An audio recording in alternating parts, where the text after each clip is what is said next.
Boudica, the warrior queen's rebellion. On a cold British morning in 60 CE, the most powerful empire in history learned to tremble. As the flames of Londinium reached toward the steel-grey sky, a figure stood watching from a war chariot. Tall, fierce-eyed, with long red hair streaming in the smoke-filled wind. Queen Boudica of the Iceni had not wanted this war. But Rome's brutality had left her no choice, and now she would make them pay for their arrogance in British blood. This is not merely the story of a warrior queen who brought Rome to its knees, though she did that with spectacular success. It is the tale of a mother protecting her children, a widow avenging an unforgivable wrong, and a leader who dared to challenge the mightiest military force on earth. Before Boudica was finished, she would burn 3 cities to the ground, destroy an entire legion, and slaughter 70,000 Romans and their allies. For a few blazing months in the year 60 CE, this remarkable woman came closer than anyone would for centuries to driving the Roman Empire from Britain's shores, and in doing so, she would write herself into the eternal story of resistance against tyranny. Boudica, the warrior queen of the Iceni. The girl who would one day make emperors nervous learned to ride before she could walk. Young Boudica, daughter of an Iceni nobleman, spent her earliest years on horseback, thundering across the windswept fens of eastern Britain. The Iceni were horse lords, proud masters of the chariot, and their wealth was measured in stallions and mares that ranged across the fertile plains of what would later be called East Anglia. Their gold coins, still unearthed by archaeologists today, bore the image of prancing horses, a testament to the beast that made them both rich and feared. In those days before Rome's shadow fell across Britain, the Iceni lived in a world of intricate contradictions. Their technological sophistication would have shocked the Romans who dismissed them as barbarians. They crafted delicate gold jewelry using techniques that would not be replicated until the Renaissance. Their priests, the druids, calculated complex astronomical calendars and presided over a legal system so sophisticated that Roman scholars later studied it with grudging admiration. Yet they also painted themselves with woad before battle, conducted ceremonies in sacred groves that ran red with sacrifice, and believed the gods spoke through the flight of ravens and the rustle of oak leaves. Young Boudica's education reflected this duality. She learned to read the old Celtic runes and speak the trader's Latin that was already becoming common in Britain's ports. She studied the art of warfare, not just riding and spear throwing, but strategy and tactics passed down through generations of tribal conflicts. From the druids, she learned the sacred histories of her people, the complex laws of inheritance and honor that governed Celtic society, and the prophecies that spoke of a queen who would rise to challenge the armies of the south. The Iceni of Boudica's youth were experiencing the first tremors of change. Roman goods, fine wines, exotic spices, elegant pottery flowed into Britain in ever-increasing quantities. Some tribes to the south had already fallen under Roman sway, enchanted by the empire's wealth and culture. But the Iceni remained proudly independent, threading a careful path between cooperation and defiance. They traded with Rome but kept their weapons sharp. They adopted some Roman customs but maintained their ancient traditions. It was a delicate balance that would last until Boudica's fateful marriage to King Prasutagus, a union that would initially seem to secure the Iceni's independence, but would ultimately set them on a collision course with the most powerful empire on Earth. In one of history's cruel ironies, we know more about Boudica's death than her early life. But the archaeological record speaks volumes about the world that shaped her. Recent excavations at Iceni sites have revealed a society far more sophisticated than Roman chroniclers admitted. Their metalwork rivaled anything produced in Rome. Their agricultural systems were so advanced that many of their field boundaries remain in use today. Most tellingly, they were one of the few British tribes to mint their own coins before Roman contact, a sign of both their wealth and their fierce independence. The young woman who emerged from this rich cultural matrix was described by the Roman historian Cassius Dio as tall and terrifying to behold. He wrote of her harsh voice and piercing gaze, her thick red hair falling past her hips, and the great golden torque around her neck marking her noble status. But Dio wrote with the benefit of hindsight, describing the warrior queen she would become rather than the noble's daughter she had been.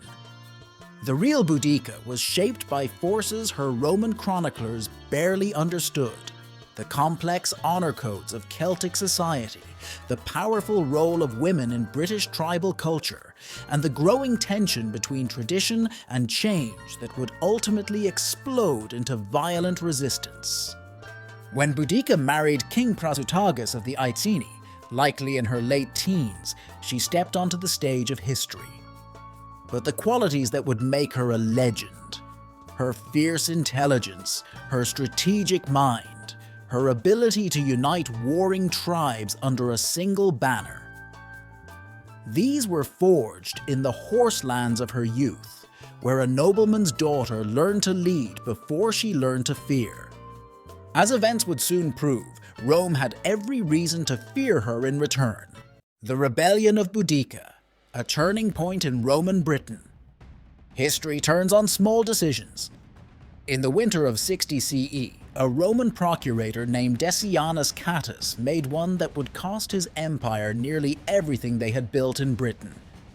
Prasutagus, king of the Iceni and husband to Boudica, had died, leaving an unusually sophisticated will. He named both the Roman Emperor Nero and his own two daughters as co-heirs to his kingdom. It was a clever diplomatic move designed to secure his family's future while acknowledging Roman power. In any reasonable world, it would have worked. But Catus was not a reasonable man. Fresh from the imperial court and drunk on his own authority, he saw only an opportunity. Within days of Prasutagus's funeral, before the traditional Celtic mourning rites were even complete, he ordered his men to systematically loot the royal household. They stripped the palace bare, seized the nobility's lands, and treated the family of a loyal Roman ally as if they were conquered slaves. When Boudica protested this violation of both Roman law and Celtic custom, Catus made the mistake that would set Britain aflame. He ordered her flogged and her young daughters violated before the tribal assembly. The Romans had fundamentally misunderstood Celtic culture. In their world, women were political pawns, property to be traded and abused. But among the British tribes, female leaders were not uncommon. Queens had led armies against Julius Caesar's invasions. Priestesses held power equal to the druids. The violation of a noble woman, let alone a queen, was not just a crime, it was sacrilege. In the aftermath of the assault, something changed in Celtic Britain's political landscape. The great ceremonial centres, which archaeologists had long thought abandoned, suddenly show evidence of intense activity. Sacred groves that had seen only occasional use became gathering places for warriors. The tribal sanctuaries filled with weapons offerings, spears, swords, and chariot fittings laid before the gods of war. The Iceni were not just preparing for battle, they were preparing for holy war. Boudica understood what her Roman adversaries did not, that timing was everything. As her people made ready in secret, she sent messages of submission to Rome. She allowed Catus to install his administrators, to begin collecting taxes, to believe he had broken her. Meanwhile, her agents moved among the neighboring tribes, the Trinovantes, the Catuvalauni, others whose names are lost to history. She reminded them of their own grievances, the Roman veterans who had seized their lands, the crushing taxes, the enslaved children. Most powerfully, she spoke of the temples Rome had built to their own gods using British wealth, while British sacred places were desecrated. The archaeological record shows what happened next. A layer of burned debris, precisely dated to 60 CE, stretches across eastern Britain. Roman settlements show evidence of careful, systematic destruction, not the random violence of a mob, but the deliberate erasure of an empire's works. And beneath this burn layer, archaeologists have found something remarkable: Celtic religious offerings carefully buried.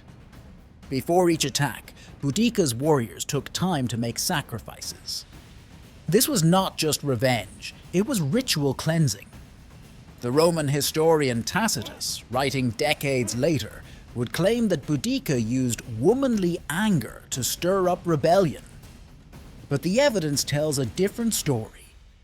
Her campaign was meticulously planned, strategically brilliant, and timed to perfection. She struck when the Roman governor, Gaius Suetonius Paulinus, was hundreds of miles away in Wales, attacking the druid stronghold of Mona. She chose targets for maximum psychological impact. And she understood something that would become a template for resistance movements throughout history. That an empire's greatest strength, its complex network of roads, settlements, and supply lines, could also be its greatest vulnerability. As spring bloomed across Britain in 60 CE, Rome's carefully constructed colonial system was about to face its greatest test. The woman they had tried to humiliate would instead humiliate them. The peace they had thought secured would shatter. And a queen who had tried to work with Rome would show them exactly what happened when they left her no choice but war. Boudica's revolutionary uprising in Britain. Spring came early to Britain in 60 CE, and with it emerged an army that seemed to materialize from the very soil. In reality, Boudica had engineered a military miracle, transforming scattered tribal warriors into a unified fighting force, while keeping its existence hidden from the most sophisticated intelligence network in the ancient world. The Romans' own road system proved their undoing. Built to move legions swiftly across Britain, it now served as a secret highway for midnight gatherings and clandestine training camps. Celtic warfare had always been an art form, but Boudica revolutionized it. Traditional British armies were essentially tribal gatherings, fierce but undisciplined. Archaeological evidence from training grounds used by Boudica's forces tells a different story. The packed earth shows regular formations, wheel tracks of chariots practicing complex maneuvers, and the distinctive marks of spear-throwing drills. She was creating something new, a hybrid force that combined Celtic fury with Roman discipline. The weapon that would become her army's signature was the chariot itself, but not as the Romans knew it. While the Romans viewed chariots as obsolete parade vehicles, Boudica transformed them into mobile artillery platforms. Her innovation was the hampered chariot, a modification that allowed the vehicle to make impossibly tight turns at speed. Each carried a driver and two warriors, one with javelins, one with a slinger's staff. They practiced a deadly tactic: approach at speed, release weapons, turn in their own length, and vanish before the enemy could respond. But Boudica's greatest weapon was theatre. Recent archaeological finds have revealed traces of British warrior preparation sites, where her soldiers underwent dramatic transformations. They dyed their bodies, styled their hair with lime to stand upright like pale flames, and engaged in complex rituals involving psychoactive herbs that the Romans would later describe as turning men into wild beasts. The psychological impact of tens of thousands of warriors emerging from the mist, screaming and seemingly impervious to pain, cannot be overstated. The army's size grew beyond anything Britain had ever seen. Metal detection surveys across East Anglia have revealed vast temporary camps that could hold up to 100,000 people. These sites show evidence of sophisticated organization, separate areas for different tribes, designated worship spaces, and most importantly, workshops where weapons were mass-produced. Boudica wasn't just gathering warriors, she was creating an industry of war. At the heart of this gathering storm was a sophisticated intelligence network. Boudica employed the druids' ancient communication system, a network of sacred sites and trusted messengers that could transmit information faster than Roman roads. She also exploited a resource the Romans consistently underestimated: British women. Female traders, seen as beneath notice by Roman spies, carried messages and gathered intelligence throughout the province. They mapped garrison strengths, noted supply lines, and identified collaborators. The Romans' first warning should have come from their sacred chickens, the birds kept by priests to divine the gods' will through their feeding patterns. In the weeks before Boudica's uprising, these birds across British garrisons refused to eat, a phenomenon recorded with puzzled concern by several Roman officers.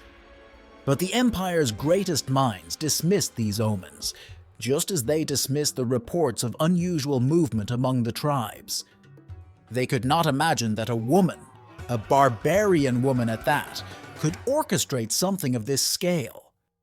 By late spring, Boudica commanded the largest native force ever assembled in Britain. But numbers alone don't explain the army's extraordinary success. She had created something unprecedented, a force that could fight like Romans when needed, vanish like shadows when pressed, and strike terror into Europe's most seasoned legionaries. As her troops gathered for their first major assault, they weren't just an army.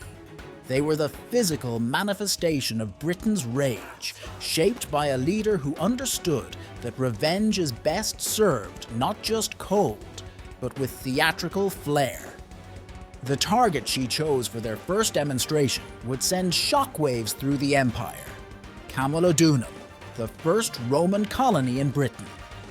The very ground still bore the scars of its violent founding. Now, in a fitting symmetry, it would bear witness to the beginning of Rome's nightmare: Boudica's rebellion, the fall of Camulodunum. The Temple of Claudius dominated the Camulodunum skyline, a gleaming monument to Roman arrogance built with British wealth and slave labor. On the morning of its destruction, witnesses reported an unsettling phenomenon.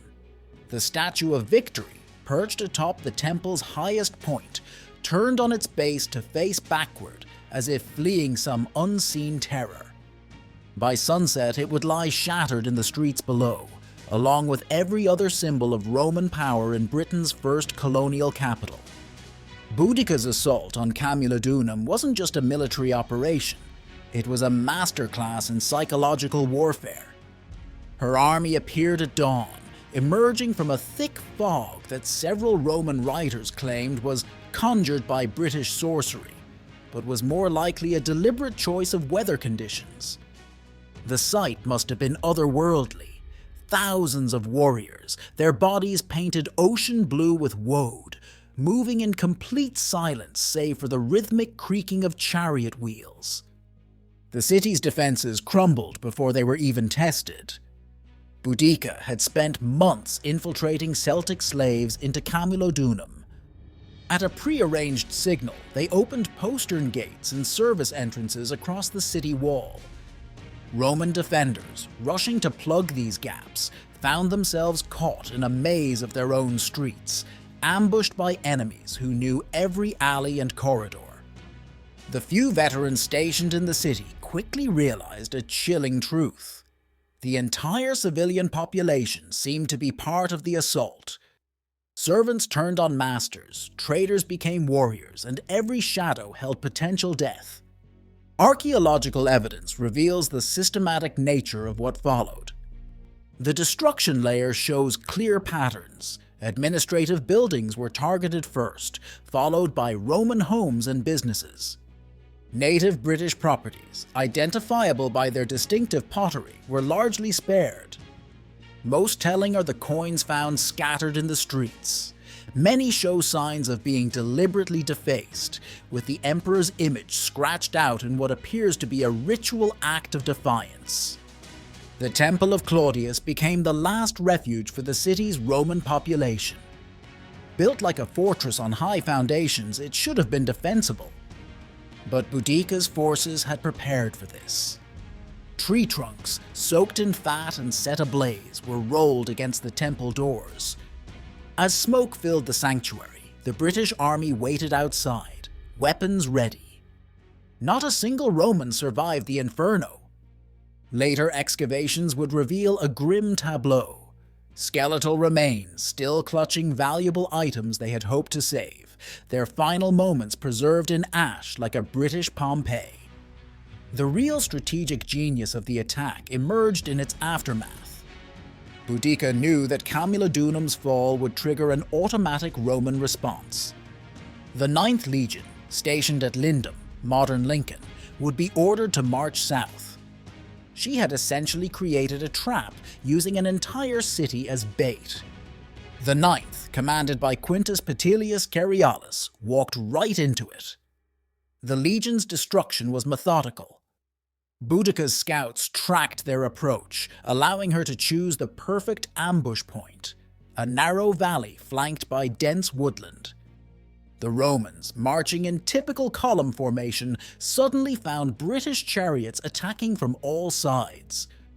Their disciplined ranks, usually their greatest strength, became a fatal weakness. Packed together too tightly to maneuver, they could only watch as waves of javelins and slingstones rained down. When the British infantry finally charged, they faced an enemy already decimated by missile fire. Cerialis escaped with his cavalry, but the 9th Legion effectively ceased to exist. Archaeological digs have uncovered mass graves from the battle, revealing something remarkable. Many of the Roman soldiers were killed by single, precise blows to the head or throat. This wasn't random tribal warfare, it was clinical, professional, and terrifyingly efficient. The psychological impact on Rome was devastating. An entire legion, the smallest loss being 5,000 men, had been wiped out by barbarians led by a woman. Worse, the rebels now possessed thousands of sets of Roman armor and weapons, along with the legion's sacred eagle standard. News of the disaster reached Governor Suetonius Paulinus in the west, where he was busy destroying druid sanctuaries. He immediately began a forced march east, but he was already too late.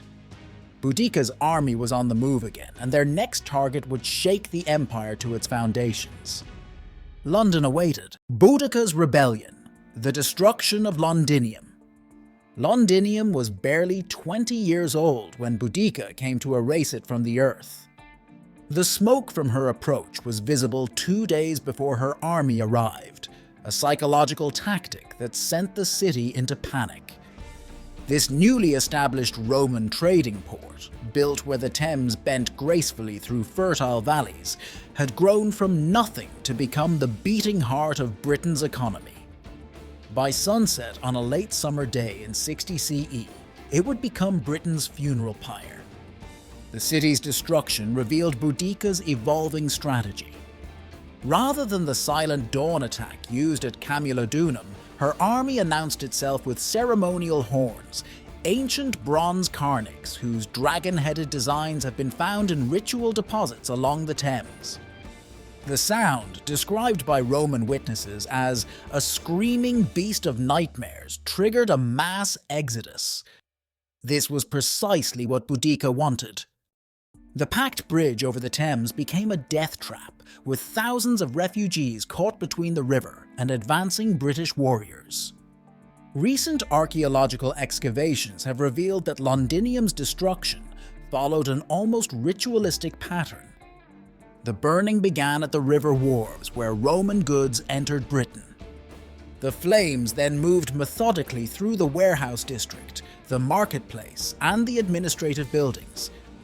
Temperature analysis of melted glass and metals found in the burn layer suggests fires hot enough to crack stone, at least 1,000 degrees Celsius. These weren't accidental blazes, they were scientifically created infernos. The wealth found by Boudica's warriors must have been staggering.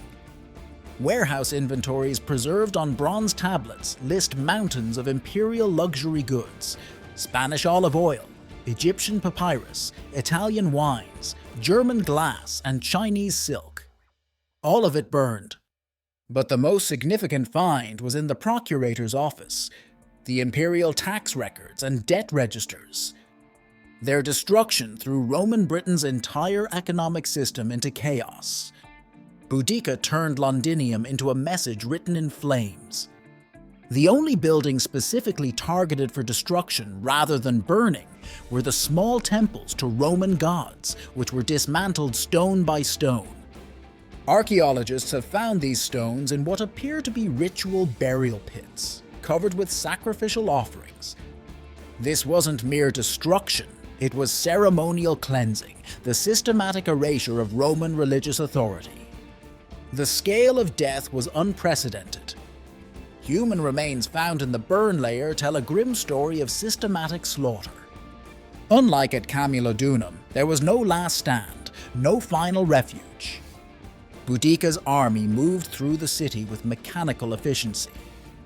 Analysis of skeletal remains shows death blows delivered with almost surgical precision.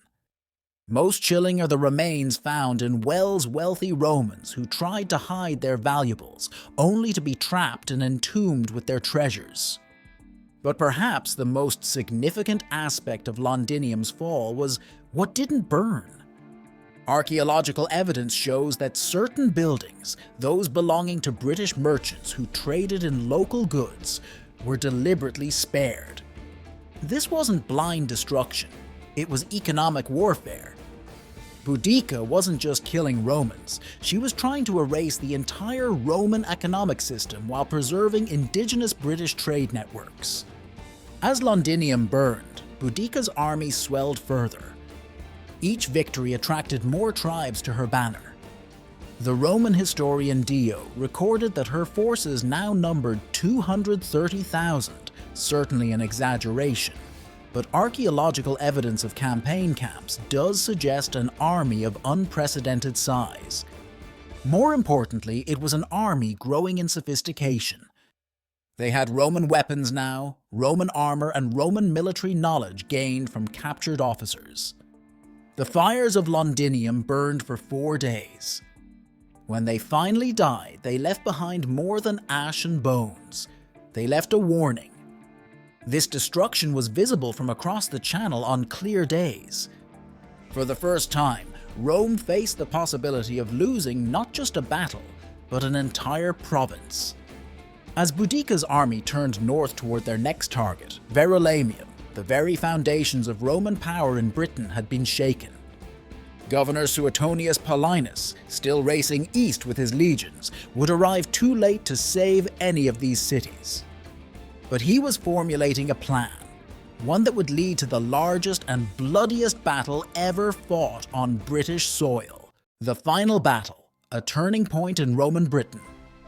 History's greatest victories often spring from deliberate defeats. On a narrow stretch of Roman road that would forever after be known as Watling Street, Governor Gaius Suetonius Paulinus prepared to teach this lesson to Boudica at a terrible cost. He had abandoned 3 cities to flame and sword to choose this spot, a place where Roman discipline could negate British numbers. It was a gamble that would either save or lose the entire province of Britannia. The battlefield Paulinus selected was a masterpiece of tactical engineering. Recent LiDAR surveys have revealed what ground-level observers would have missed: a natural bottleneck where wooded hills crowded close to the road, with steep ravines on either side. More crucially, the road itself made a subtle curve here, meaning that charging British chariots would have to either slow down or risk losing control at the critical moment. The Roman commander had turned the entire landscape into a weapon. The morning of battle brought an extraordinary scene. Boudica arrived in a chariot with her daughters, driving along the British lines. She had adorned herself in the full regalia of a Celtic warrior queen, the great golden torque around her neck, a brilliant plaid cloak, spear in hand. But she also wore captured Roman armor over her dress, a powerful symbol of hybridized resistance that archaeological finds suggest many of her warriors adopted. The message was clear. They had taken Rome's strength and made it their own. Paulinus had positioned his men with scientific precision. Recent archaeological surveys have found evidence of hastily dug Roman defensive works. Not the usual marching camp, but a series of concealed trenches filled with sharpened stakes. These were covered with brush, designed to shatter the momentum of British chariots. The Roman line itself was arranged in the cuneus formation, a wedge-like shape that could split any frontal assault. What followed was not just a battle, but a clash of military philosophies. The British Army's greatest strength, its overwhelming numbers, became its fatal weakness. Compressed into the narrow valley, their superior forces couldn't spread out to envelop the Roman line. Worse, the mass of people behind pushed forward, creating deadly crushing pressure on their own front ranks. Archaeological evidence shows that many British warriors died from suffocation before ever reaching Roman weapons. The decisive moment came when Boudica launched her chariot corps, the elite unit that had devastated the 9th Legion. But Paulinus had studied their tactics. His men held their javelins until the chariots committed to their charge, then launched a coordinated volley not at the warriors, but at the horses. The results were catastrophic. Toppled chariots became barriers, creating chaos in the British ranks. This theory is supported by recent metal detector surveys showing concentrated masses of horse fittings and chariot pieces at key points on the battlefield. What happened next was less a battle than a methodical slaughter. The Romans advanced in their wedge formation, forcing the packed British warriors backward onto their own supporting masses. The discipline that Boudica had worked so hard to instill in her army crumbled as panic spread through the compressed ranks. Archaeological evidence shows that many of the dead were trampled, their bones crushed by their own retreating forces. The most poignant finds from the battlefield are the personal items dropped in panic: gold torques, ceremonial weapons, and most tellingly, keys to homes in the burned cities. These weren't just warriors, but refugees, entire families who had joined Boudica's uprising and now found themselves trapped in a deadly press of bodies. Roman estimates of 80,000 British dead may not be exaggerated. The battle site has yielded the largest mass grave ever found in Britain. Boudica herself escaped the immediate slaughter, but her fate was sealed. Archaeological evidence from a nearby hill fort shows signs of a hasty refuge and a final ceremony. A recently discovered burial, dated to this period, contained the remains of a high-status woman with a vial of poison and a Roman dagger, the two choices Boudica was said to have faced. She chose the poison, denying Rome their final victory of parading her through the streets of their capital. The battle changed the face of Roman Britain forever. The archaeological record shows a sharp dividing line. Before Watling Street, British settlements show signs of resistance and independent wealth. After, there's a sudden shift to Roman styles, Roman goods, Roman ways of life. Boudica's rebellion had paradoxically achieved exactly what she had fought against: the complete Romanization of southern Britain. The warrior queen's final legacy was to teach Rome that Britain could never be held by force alone, leading to a century of relative peace and cultural fusion that would define Britain's character forever after. The enduring legacy of Boudica, warrior queen defying empires. In 1902, a bronze statue of Boudica in her war chariot rose over the Thames, positioned defiantly opposite the Houses of Parliament. The irony would not have been lost on her. this greatest enemy of Roman imperialism now stood as a symbol of the British Empire at its height. But perhaps the greater irony is that we know her name at all.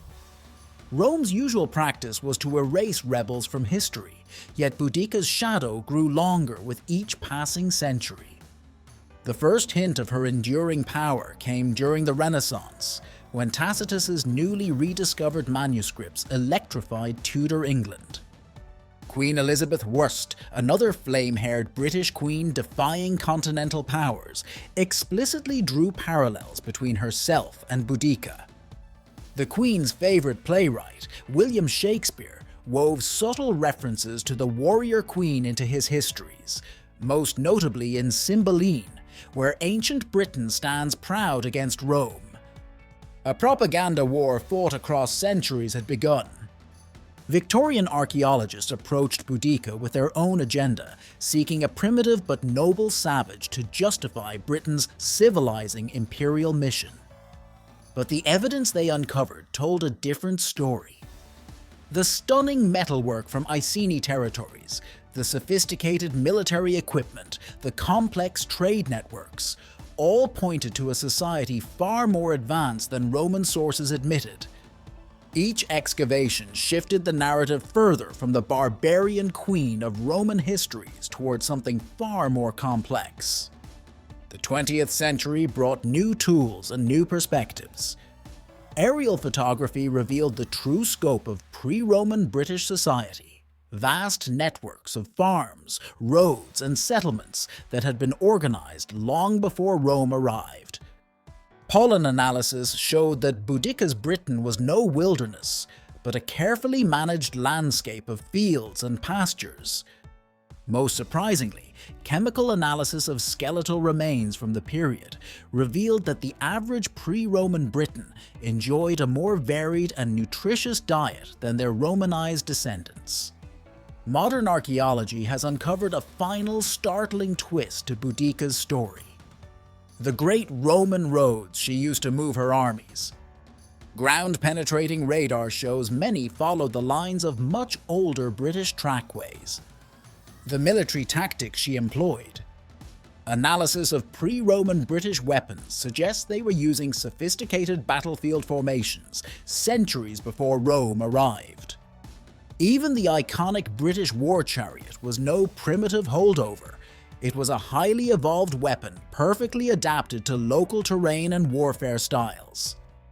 Boudica's influence echoes through modern Britain in unexpected ways. The modern British legal system's emphasis on precedent and oral testimony traces directly back to Celtic law.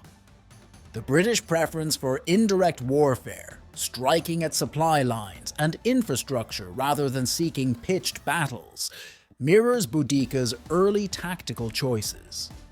Even British politics retains shadows of the Celtic preference for charismatic individual leaders over institutional power. But perhaps Boudica's most profound legacy lies in how her story continues to evolve. Each generation finds its own reflection in her tale. Victorian feminists claimed her as an icon of female power. World War II propaganda cast her as a symbol of resistance to foreign invasion. Modern environmental movements see her as a defender of natural British landscapes against industrialization. She has become less a historical figure than a mirror, reflecting whatever virtues or struggles each age holds dear. Contemporary archaeologists continue to uncover new dimensions of her story. Recent finds include evidence of complex diplomatic networks that survived the rebellion, suggesting that even in defeat, the Iceni maintained some degree of cultural autonomy. DNA analysis of Roman-era burials shows that rather than being wiped out, many rebel families were eventually reintegrated into provincial society, their descendants walking London's streets today. The final irony of Boudica's legacy may be this: in failing to drive Rome from Britain, she succeeded in changing Rome itself. The brutal colonial policies that sparked her rebellion were never again repeated in Britain. Instead, Rome adopted a lighter touch, allowing more local autonomy and cultural fusion. The Romanized Britain that emerged was neither fully Roman nor purely British, but something uniquely its own, a hybrid society that would influence the development of European civilization for centuries to come. Today, as archaeologists sift through the layers of London's soil, they still find traces of Boudica's fury, a thick black band of burned debris that marks her passing. But above that layer, they find something more remarkable. Evidence of healing, of rebuilding, of cultures learning to coexist. Perhaps that, ultimately, is Boudica's greatest monument. Not the bronze statue by the Thames, but the multicultural society that rose from the ashes of her rebellion. The echo of defiance, Boudica's lasting legacy. Stand at the right spot in modern London, and you can still touch Boudica's rage. Beneath the steel and glass towers of the financial district, archaeologists have left exposed a small section of burned soil, the physical signature of her passing. Reach down, run your fingers through that ancient ash, and you're connected across 2 millennia to a moment when the mighty Roman Empire trembled. The ghosts of her rebellion still shape the landscape of Britain. Satellite imagery has revealed hundreds of previously unknown Iron Age sites that were abandoned in the wake of her defeat temporal capsules, preserving a world that might have been. These sites tell stories not found in any Roman history, of families fleeing with only their most sacred possessions, of weapons buried in ritual offerings to gods whose names are lost, of an entire society bracing for a transformation they knew was coming. Modern forensic archaeology has opened new windows into the rebellion's aftermath. Analysis of teeth from mass graves shows that many of the dead were not locals, but came from across Britain and even Gaul, suggesting that Boudica's uprising inspired a wider movement than previously imagined. More intriguingly, some of these individuals show evidence of having traveled extensively throughout the Roman Empire before joining her cause, perhaps indicating a broader resistance network that has gone unrecorded in official histories. In 2024, construction workers expanding London's underground discovered something extraordinary: a small bronze statue deliberately buried, depicting a woman with flowing hair in a chariot. Carbon dating and metallurgical analysis placed it within decades of Boudica's rebellion. Most remarkably, the statue shows signs of having been hidden rather than discarded, wrapped carefully in leather and placed in a small stone cyst. Someone, it seems, wanted to preserve her memory even in defeat. This hidden memorial speaks to the true power of Boudica's legacy: the ability to inspire hope in the face of overwhelming odds. Each generation that uncovers her story finds in it something vital and new. She remains what she always was, not just a warrior queen, but a symbol of the eternal human spirit that refuses to submit to tyranny, that fights to preserve its cultural identity, even in the face of seemingly inevitable change. Today, as nations grapple with questions of cultural sovereignty and identity in an increasingly interconnected world, Boudica's struggle resonates with new relevance. Her story reminds us that the clash between tradition and progress, between local autonomy and global integration, is not new. More importantly, it suggests that the solution may not lie in total victory for either side, but in the kind of cultural synthesis that eventually emerged from her rebellion's ashes. The last word on Boudica may belong not to the Roman historians who first recorded her deeds, but to the earth itself. As climate change affects soil conditions across Britain, new archaeological evidence continues to emerge. Each artifact, each buried weapon, each hastily abandoned settlement adds another thread to her story. 2,000 years later, Britain is still discovering Boudica, and she still has secrets to share.